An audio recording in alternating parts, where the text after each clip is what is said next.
Yes, once again, you are welcome on the I Inspire show on Nova Talk Television. I am Kwichiriza Nova Gideon, your host today, Honorable Wilson Kajwengye.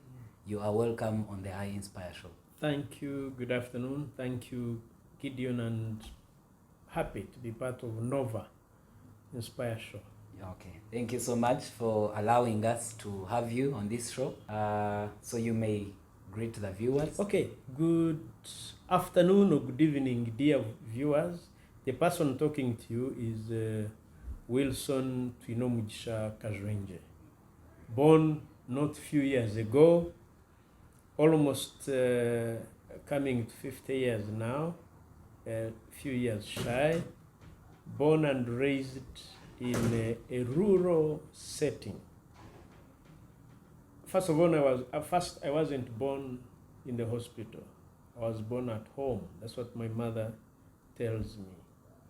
And when it came to starting school, I started school from a church school. Before we get to the school, you talk about being born from home. Yes. I suppose your mother explained more, and we really want to get into that. Well, what were the circumstances? The circumstances are that, of course, my mother was a housewife. My father, same. They were rural farmers, tending their cows and growing crops at that time. And my mother had gone for antenatals, but I think she maybe did like 3 times in 9 months or something like that, or less, most probably. But when time came for me coming out, she wasn't actually very ready for it. She tells me that precious evening, she had been running around with calves and tending and doing house chores and all that. All of a sudden in the evening, she felt labor pains. And guess what? So by the time my father turned up, my grandmother, who was available, I had already come out. So fast. I think that's why it explains that in life I'm always very fast in whatever I do. Okay. But that kind of setting, not in a hospital, at home, almost in a kraal. And I grew up same, that kind of setup. And so there were no flushing toilets, no running waters, no taps, no this, no television, no switches for light. No, these guys were living with a lantern. You know a lantern? You put paraffin and you provide light in the evening. If they have no money for paraffin or kerosene for that case, then they light. There used to be a small item called tadova. Yeah. I saw it myself. I used to light it in the evening. And so that's how I grew up. And my young brother came. I'm second born in the family. And then later, other kids came when I was actually old and watching. Where are we talking about? Where exactly is that? Yeah, absolutely. Now we're talking about current Nyabushozi constituency. Where you're a member of parliament? Where I am a member of parliament. Wow. And this place is called Butemberwa Cell in present-day Kenshunga sub-county, Nyabushozi County, Chiruhura district.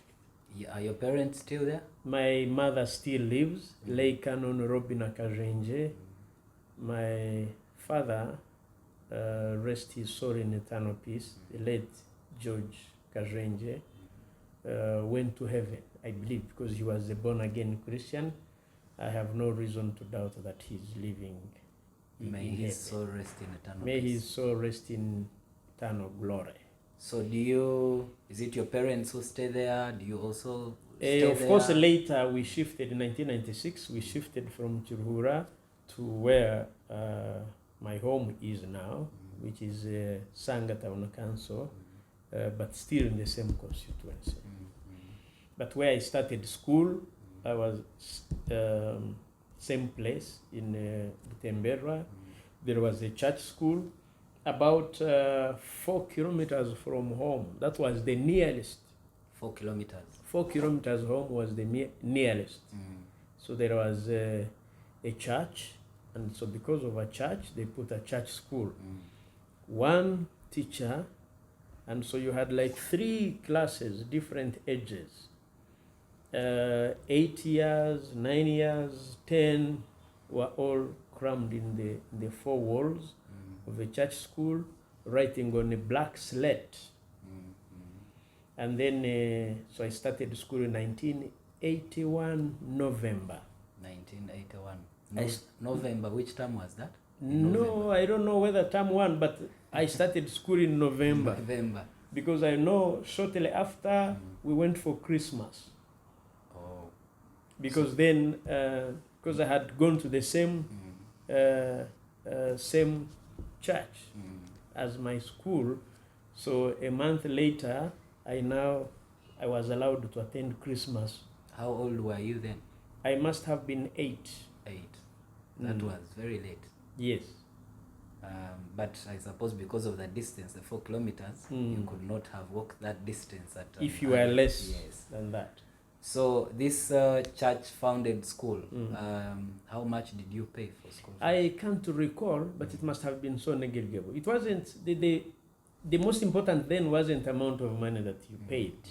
No, but I remember, of course, the teacher, the late Virondwa, was being remunerated not by government, but by the Christians of the area for teaching and initiating their kids. So I don't know how much we paid, to be sincere. I only know later, mid 1982, when I now joined Kashwa Primary School, which still lives today. I'm so proud of it. So I always looked forward to speech days.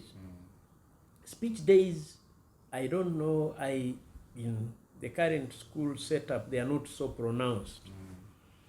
But this would be just one day in a term, especially end of the term, where the teachers and school administration would be handing out reports. So they would invite parents. Wasn't it actually once in a year? Wasn't it done in 3rd term? Absolutely. Yes. Once a year. 3rd term, you're very correct. The other terms, they would just give you reports. Yes, but that so I would look forward. Then because you get presents of being a disciplined kid, doing very well in class, being helpful. So they would mark many other things. So you'd look forward to that day to make sure you are taking a praise or 2 home, to make sure to make your parents proud. And so even if you came, of course, if we arrived home late, would be punished. Similarly, if we arrived at school late, would be punished. And punishment was a given. And not less than 5 strokes of a cane. And that did not kill us. We did not take it as torture, because they were molding us to being responsible citizens that we have turned out to be. But still then you did not have even a privilege to, even if you wanted to turn negotiate. it as torture, there was no chance. I actually remember, I think while in P6, a teacher joined my school from, because he was speaking Luganda, so I take it that he was called Kawesi. And I am sure that diminished his methods of teaching, his punishment and caning, diminished my love for mathematics. I still regret. I should have been a scientist. Later on, I became a lawyer. So that was the life at school. I enjoyed it. I did not play in the football team of the school. So what were your talents? Debating. Debating. Acting, I was in school drama. Debating, I was so good in debating. I remember in primary 6, towards the 3rd term, when we went for a debating competition with Rushere Primary School, and I emerged the best, among the best at that time. So basically, still you wouldn't have become a scientist. I have no idea, by the way, the kind of English I spoke then. I don't know how I got it. Only God knows. But but that's so that was the life at school. A very ordinary kid like any other. I was never. I was ordinary, really, but very disciplined. What I recall. So you, The other trait that I know from my childhood, I used to be so fast. I was always running. I recall my late father used to say, "Wilson, come here. Let me ask you, go to..." And by the time he says go to, I already left. I already left. Then he say, "Come back. What are you going to do?" But that I'm happy. I see one of my boys is as fast as that. What was feeding like at school? Feeding at school, there was you no were all feed. day scholars, isn't it? We were all day scholars, and would carry our lunch. And this lunch was milk, what I recall. Just milk. Milk. We never, and they were not cooking for us at school. But what I remember, they would give us some small money, so traders would come to school around lunchtime to sell pancakes, to sell kawaragara, to sell, so you'd, and we lived. And so school would stop at 3:30, and then you run home. But remember, there would be break time, and during break time, then you take your entanda. But the school would make sure each child carried something to drink. And so would share during break time. If one has packed this, if one has packed, you would either share amongst each other, but each child had to bring something to drink. Yeah. So did you finish your primary 7 at Kashwa? Yes, where I started my P1 from is where I finished my primary 7 from. Was your school registered for Yes, PLE? it was. It was registered, and that's where we did our PLE. And I went Kashwa Primary School, which is one of the old primary schools in Chiruhura district. So after that, I went to Rutoma Secondary School. Rutoma Secondary School, by all means, is a third world secondary school. Where is Rutoma Secondary Rutoma is in present day, is in Kashari, present day Mbarara district, not Mbarara city, Mbarara district. And that's where again I finished my ordinary level from. This time you're in boarding? This time, no. I only boarded while in senior 4, because my auntie Jane Ndiamba comes from a short distance from the school. So I was staying at my auntie's and doing day school again until senior 4, when I became a boarder. And then I joined Mbarara School for Higher Education. While